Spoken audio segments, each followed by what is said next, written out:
Yun, ito may nirereklamo tungkol sa travel nito. So titignan natin. Ito yung gamit natin. Adapter, caterpillar, laptop, yan. So dito yung sa may solenoid. Wala naman lumalabas na error. Pero ang problema yung travel daw. Ayaw maglipat sa pagong saka sa rabbit. Dito yung mga solenoid niya. Bali tatlo to. Ito sa may safety lock. Ito sa swing at saka travel. Ito yung power shift solenoid. So check natin yan. Gagamitan natin ng laptop na naman. I-assemble na natin tong mga gamit. Yan. Assemble natin yan. Tapos dito rin sa kabila. Kabilaan yan eh.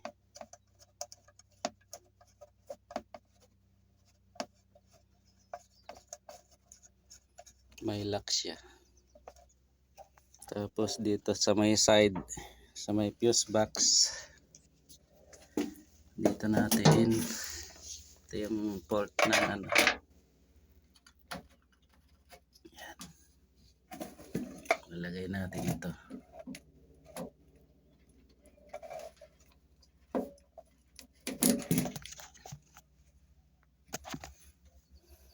Ayun, kailangan mag-lock. Kailangan mag-lock siya. Ayan yung baterya, dalawa.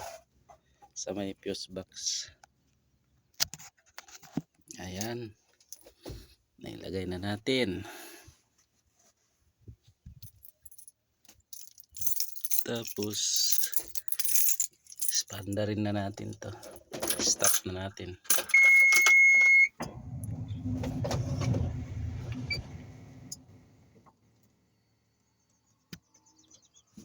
Start.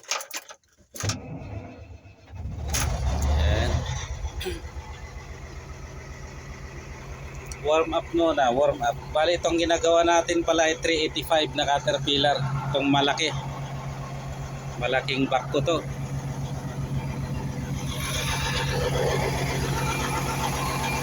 Yung malaking back ko.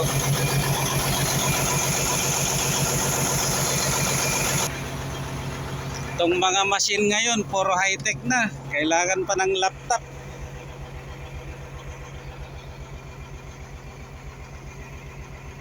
Puro high-tech na yung mga machine ngayon eh.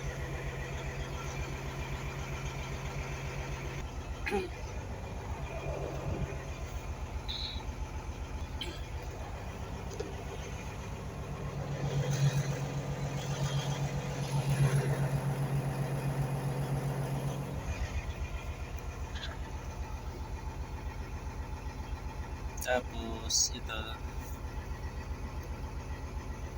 C18 385, piliin natin tong machine control. Yan, machine control 385. Yan. Then press OK. Tapos hintayin natin. So yan na, lumabas na yung ano niya. Tapos pupunta tayo dito sa, tingnan nga natin tong ano, log diagnostic, kung ano mo yung nakalag in na kanya.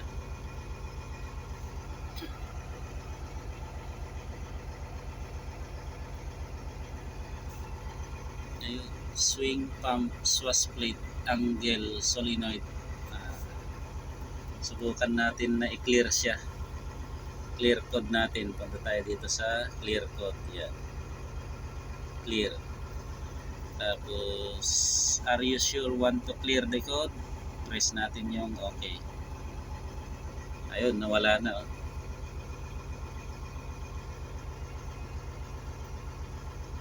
Nawala na. Diagnostic status. Tingnan nga natin itong ano, active. So wala siyang active diagnostic. Pero ang problema nito yung travel, yung high speed sa low speed. So yun ang i-check natin manual. So may lumabas na travel speed solenoid, current below normal. Okay. Ayan yung problema niya.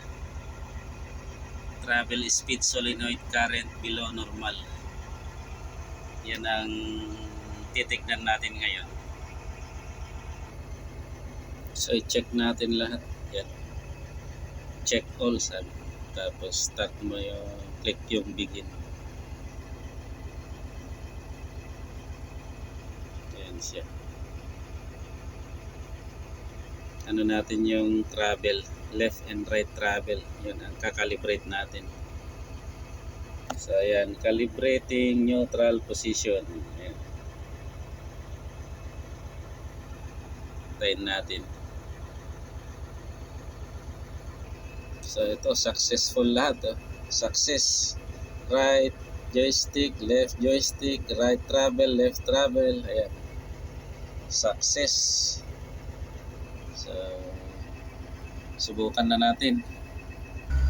So ayun, parang ayos na. Ito yung switch, oh.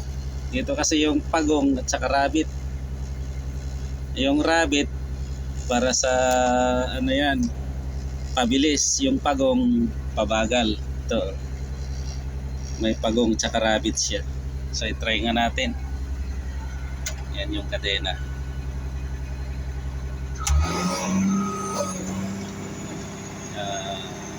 Try natin tong right travel. Tapos pindutin natin kung bibilis siya, pindutin ko yung rabbit niya. Ayun, bumilis. Oh, ayos na to. Tapos pindutin nga natin yung pagong niya kung mabagal na. Ayun, oh, ayos na. Calibration lang pala kailangan dito eh. Rabbit. Ayun, no? Bilis. Pagong. Ayun. Ito lang ka pala ang katapat yan. Oh. Pag wala ito, paano natin magawa? Ayun siya. Pindutin ko, lilipat sa rabbit siya. Ayun, lumipat na. Bilis na, di ba? Tapos pindutin ko ulit. Ayun, ayos na to. Yun ang nirereklamo nila eh. Ayaw gumana yung pagong saka yung rabbit niya eh. Salamat at meron to. Kung wala ito, paano na? Mga mote na tayo dito. Ayun.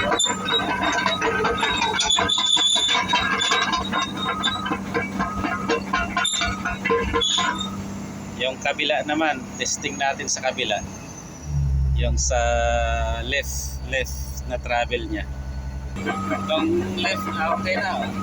Gumagana rin. Yan, nakapagong yan na, irarabit ko. Ayun oh, bubilis.